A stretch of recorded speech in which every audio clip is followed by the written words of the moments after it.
During dinner, my husband struck me because I forgot to add salt to the soup. His mother burst into laughter. "Get out of my house!" they shouted, pointing toward the door as if I meant nothing. I didn't scream. I didn't plead. I simply picked up my phone and called the police. What they didn't know was that the apartment belonged to me. And 15 minutes later, everything they believed fell apart. The blow came before the soup spoon even reached the floor.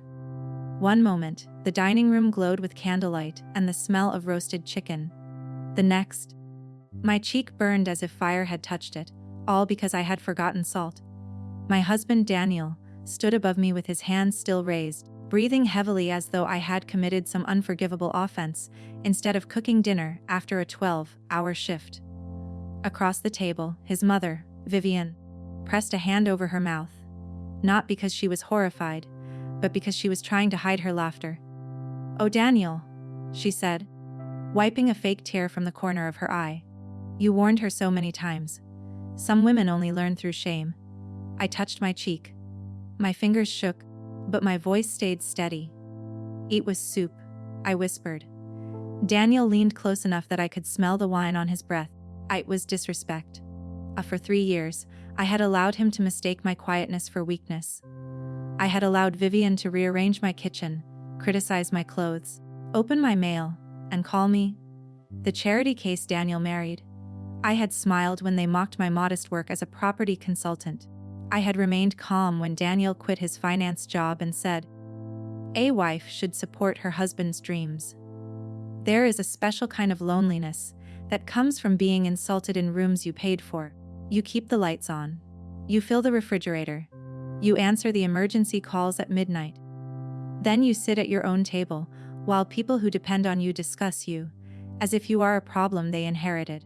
I used to tell myself that if I stayed reasonable long enough, Daniel would remember who I was. He did remember. That was the point. He knew exactly which parts of me were useful, and exactly which parts he needed to break. The truth was less impressive than the life Daniel advertised and far more solid. I owned a small property management company my father and I had built from a folding desk in his garage. By the time he died, we managed 12 apartment buildings and 3 commercial spaces. I did not wear designer labels or talk about revenue at dinner. I fixed broken leases, remembered which tenants worked night shifts, and kept enough cash in reserve that an emergency never became someone else's eviction. Daniel loved that steadiness when we met. He said my calm made him feel safe. He brought flowers to my office, listened when I spoke about my father, and told me he admired a woman who understood money. Looking back, I think he did admire it. Then admiration curdled into entitlement. He stopped asking how the company was doing and started asking how much was available. The first year of our marriage, he borrowed $5,000 for a short-term opportunity.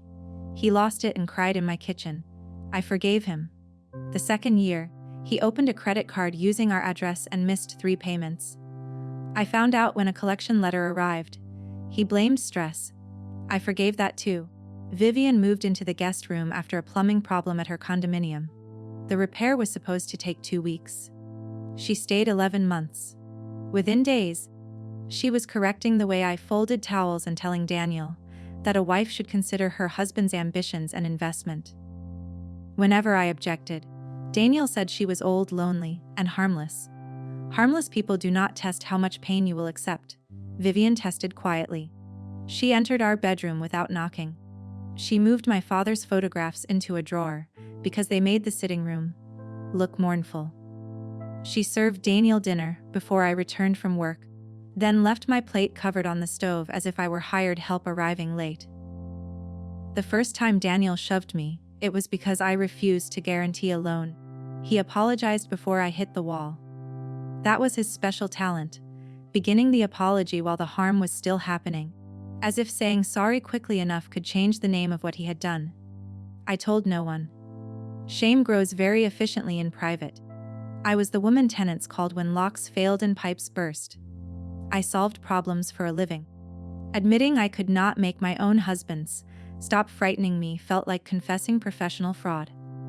Then my employee Lina noticed a bruise beneath my cuff. She did not ask why I stayed.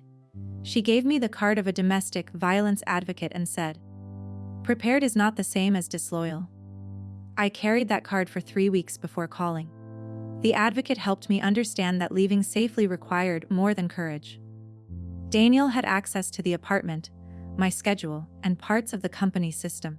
Vivian watched everything. If I confronted them without evidence, they could empty accounts, destroy records, or turn my employees against me before I reached the elevator. That was the first time anyone spoke to me, as if fear were information instead of weakness. She asked whether Daniel knew where I banked, who handled payroll, what time I left the office, where the spare keys were kept, and which neighbors might believe me if I knocked at midnight. Each answer opened another door I had not realized he could use. By the end of the call, I was not less afraid. I was more awake, so I began building an exit no one could see. Apparently, his dreams included spending my money, sleeping until noon, and treating this apartment like his personal kingdom. Vivian shoved her chair back and pointed at the front door. "Get out of my house." Daniel turned, suddenly feeling powerful again. "You heard my mother. Get out." I almost laughed, not because anything was funny, but because it was unbelievably foolish. They had built themselves an entire throne on a floor that did not belong to them. I looked at the marble tiles, the custom shelving, the balcony facing the city lights. My late father had purchased this apartment in my name before Daniel ever entered my life. I had protected it before the marriage with a prenuptial agreement Daniel signed without reading, too dazzled by the skyline to bother asking questions. Vivian's smile sharpened. "What are you waiting for? Begging instructions?" I picked up my phone. Daniel smirked. "Calling your little friend to cry?" "No," I said, dialing emergency services. "I'm calling the police." His expression shifted, but only for a second. 15 minutes later, their world started to collapse. Daniel recovered fast. Men like him always did. He laughed loudly, far too loudly, and poured himself more wine. "Go ahead," he said. "Tell them your husband got angry over soup. See who believes you." Vivian stood behind him like a queen mother watching a servant receive punishment. "And when they leave, pack your bags. I will not have police drama in my son's home." I kept the phone pressed to my ear and my eyes fixed on Daniel. My husband struck me across the face. "I'm in my apartment. I need officers here now." The dispatcher asked whether I was safe. I looked at Daniel's clenched fists. Not completely. That made him move. He lunged for my phone, but I stepped back, already pressing the side button. My recording app had been running since Vivian called my soup peasant water, 15 minutes earlier. It had captured the strike. It had captured the laughter. It had captured both of them ordering me out. Daniel froze when he noticed the red recording light. "What is that?" he asked. "Evidence." Vivian's face tightened. "You manipulative little snake." "No," I said, just prepared. Because tonight had not been the first time. It was only the first time he had done it hard enough to leave a mark in front of a witness foolish enough to laugh. For months, I had been building a file. Photos of bruises hidden beneath sleeves. Voice notes of Daniel threatening to make me disappear financially. Bank statements showing transfers from my business account into his failed investment scheme. Emails from Vivian advising him to break her confidence before divorce so she signs cheap. Lena helped me audit the company after hours. We discovered Daniel had created vendor profiles with names almost identical to legitimate contractors. A payment to Horizon Plumbing became a transfer to Horizon Capital, a company registered to a mailbox and controlled by Daniel. Small amounts went first, then larger ones. He trusted that the person who paid hundreds of invoices each month would not notice one more. He was wrong about that too. My attorney, Simone Price, told me not to close the accounts immediately. If Daniel realized I knew, he might become more dangerous. We moved operating reserves into a protected business account he had never been authorized to access. We alerted the bank's fraud department, preserved server logs, and prepared emergency filings. Every morning I went home carrying more evidence and pretending I carried nothing. The deepest betrayal arrived in an email Vivian sent from Daniel's laptop. She suggested he provoke me into an public episode, so they could claim I was unstable. Afterward, He could challenge the prenup and say my father had hidden marital assets inside the company. She even recommended the restaurant, where Daniel should arrange for friends to witness me losing control. I read that message in Simone's office and felt something colder than fear. Daniel did not merely want my money.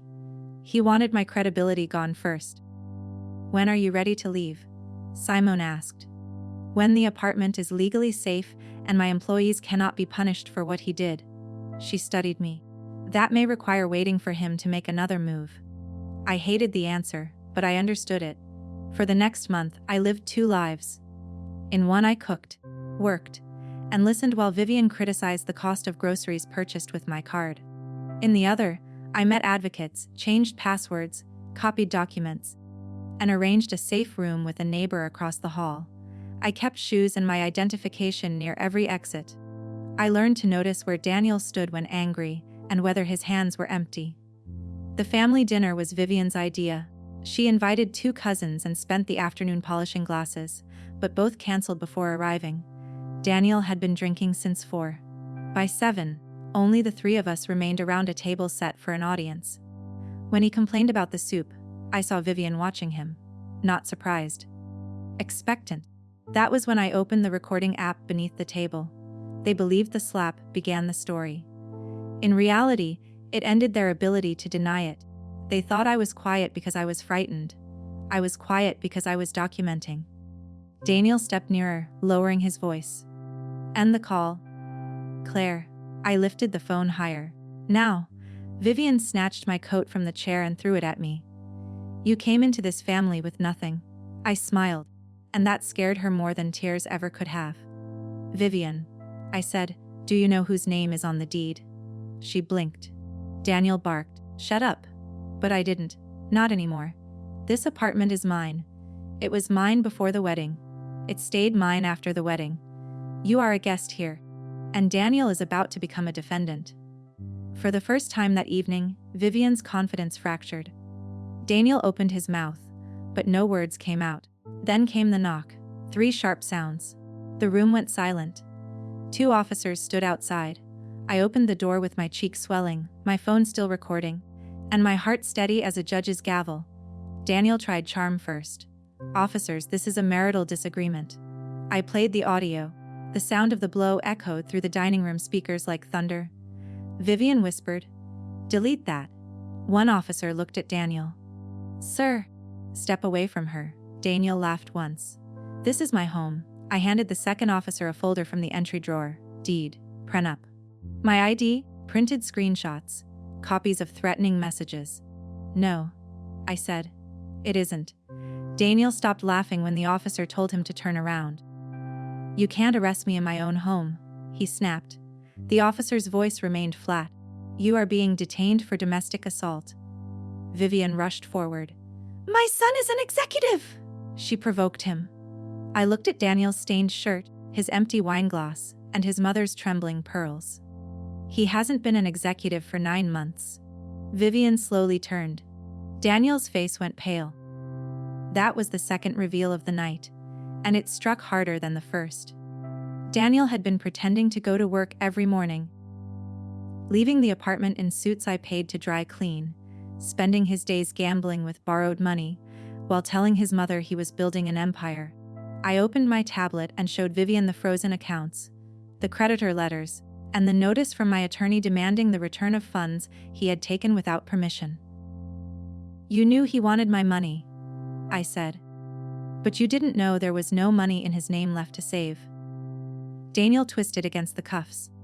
"Claire, don't do this." It was the first time in months he had said my name without contempt. I stepped closer, just enough for him to see the red mark across my cheek. "You did this when you thought I had nowhere to go." Vivian's voice shook. "We're family." "No," I said. "Family doesn't laugh when someone is hit." The officers led Daniel into the hallway. Neighbors peered through cracked doors, as the man who had called himself king of my apartment was taken barefoot past the elevator. Vivian attempted one final performance. She collapsed into a chair and sobbed. "Where am I supposed to go tonight?" I picked up her designer purse and placed it neatly beside her. To the hotel Daniel told everyone he owned. I said. Though I should warn you. He doesn't. The second officer informed her that she needed to leave because she was a guest and I wanted her gone. She argued until he mentioned trespassing.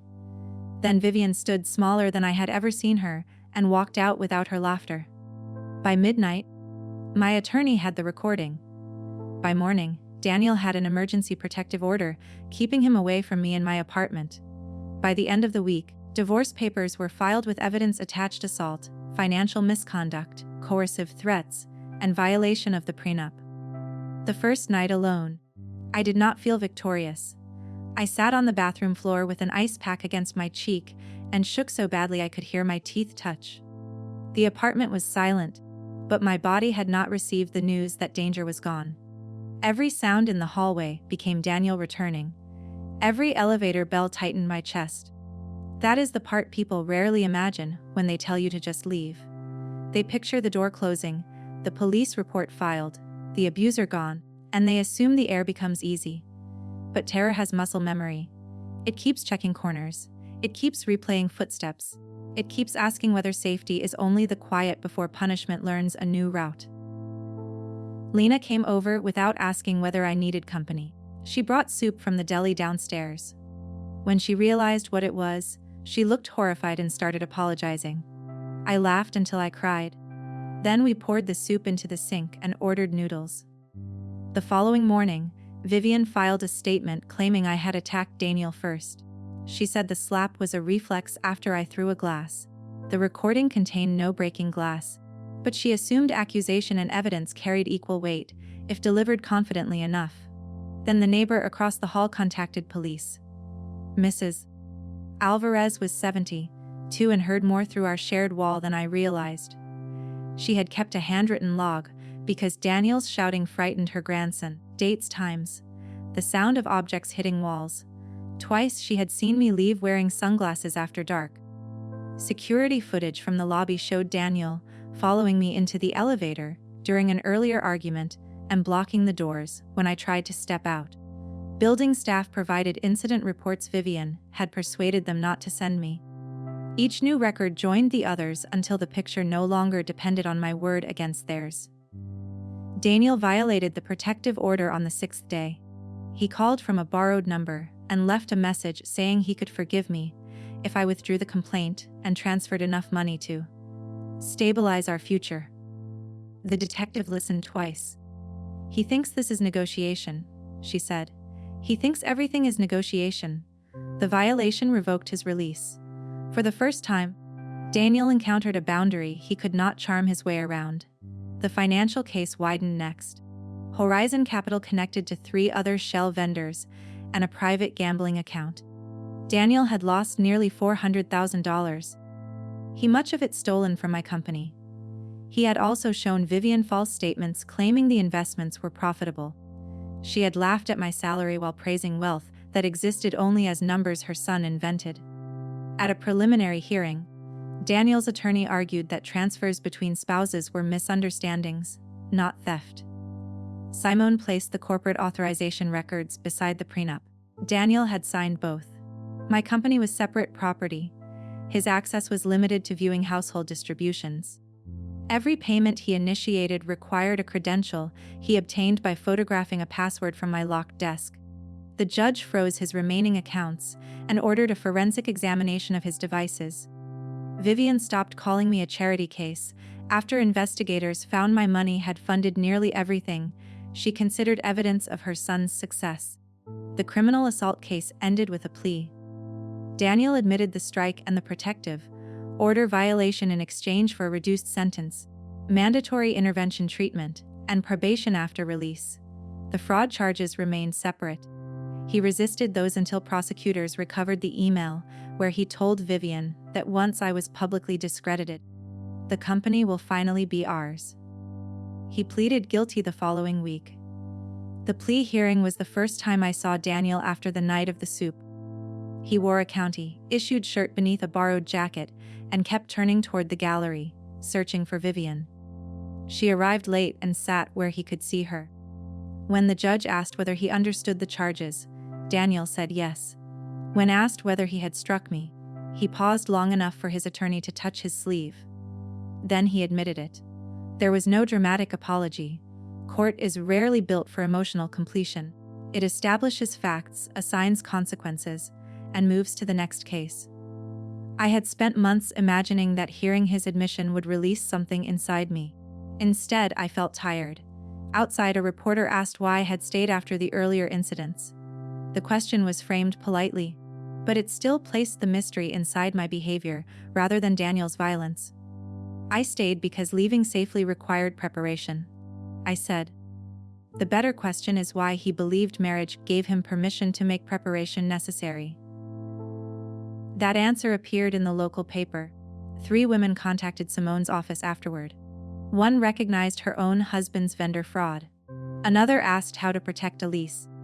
The third simply said she had begun keeping photographs. The company audit became a different kind of trial. My employees learned Daniel had used their vendor system to steal. Some blamed themselves for approving payments. I called everyone into the conference room and showed them how he copied contractor names, exploited password access, and time transfers during busy periods. Controls failed. I told them. People did not. We rebuilt the approval process with 2-person verification and automatic alerts. Lena became operations director. She tried refusing the promotion because she believed helping me was merely friendship. I told her competence and friendship were allowed to exist in the same person. Recovered money restored the reserve account, but reputation took longer. 2 property owners considered leaving after reading about the fraud. I met them without hiding what happened. Both stayed. One said the way a company responds to theft reveals more than never being tested. For years, Daniel had called my work modest. After he tried stealing it, I finally understood modest did not mean small. The company supported 23 employees and hundreds of tenants. Protecting it was not choosing money over marriage. It was protecting lives he treated as chips on a gambling table. Daniel's friends disappeared first. Then his creditors came. Then the private firm he had lied to about investments reported him for fraud. Vivian sold her jewelry to cover legal fees, then moved into a rented room above a nail salon, telling anyone who would listen that I had destroyed her son. During the divorce, Daniel asked to speak to me through our lawyers. I refused twice. The third request included a written apology. It was 4 pages long and mentioned his lost reputation 11 times. It mentioned my fear once. I returned it unsigned. Simone asked whether I wanted the court to order repayment for every dollar. Part of me wanted his future reduced to a ledger the way he had reduced mine. But revenge and recovery are different budgets. We pursued the company funds, legal fees, and the costs directly connected to his fraud. I let the rest go because I did not want another decade of my life tied to what Daniel might someday earn. The divorce became final 9 months after the dinner. Outside the courthouse, Vivian waited near the steps. Her clothes were cheaper, but her posture had not changed. The final order returned the stolen company funds that could be traced, awarded me sole possession of the apartment, and prohibited Daniel from contacting employees or tenants. It also required him to surrender every copy of company data. A forensic specialist watched while his devices were erased after evidence preservation. That detail mattered. Abuse does not always end when a person leaves the house. Access can survive through passwords, calendars, location services, and shared accounts. Simone helped me perform what she called a digital divorce: new devices, new authentication, removed forwarding rules, and a review of every person authorized to receive information. We found a hidden email rule sending copies of my tenant correspondence to Daniel. He had monitored repair schedules to predict when I would be alone at buildings. The discovery frightened me, but it also removed one more invisible doorway. At the sentencing for the fraud case, restitution was calculated from transaction logs rather than Daniel's promises. He tried explaining that he intended to repay everything after one successful investment. The prosecutor asked why repayment required destroying my credibility first. Daniel had no answer. The judge said ambition did not convert theft into borrowing, and marriage did not convert coercion into consent. I wrote those words in the same notebook where I once recorded bruises. The earlier pages documented danger. The final page documented that somebody with authority had named it correctly. I closed the notebook and did not open it again for a year. "You could have saved him," she said. I thought of every apology I had accepted, every loan I had covered, every cruel comment I had renamed concern. "I tried," I said. "That is what almost destroyed me." She told me a wife was supposed to stand beside her husband in his worst moment. "I was beside him," I answered. He used the position to make sure I was close enough to hit. Then I walked away, before she could turn my survival into another debate. Recovery did not happen when the lock changed. It happened in smaller decisions. I stopped checking the hallway camera every 10 minutes. I invited employees into my home without apologizing for the empty guest room. I put my father's photographs back on the shelves and left them exactly where I wanted them. Therapy taught me that vigilance had kept me alive and could still prevent me from living. My body reacted to harmless things: a raised voice in a restaurant, wine on someone's breath, a hand moving too quickly near my face. I wanted those reactions gone. My therapist asked me to thank them first. "Your nervous system did not betray you," she said. "It believed you when you said danger was normal and adapted."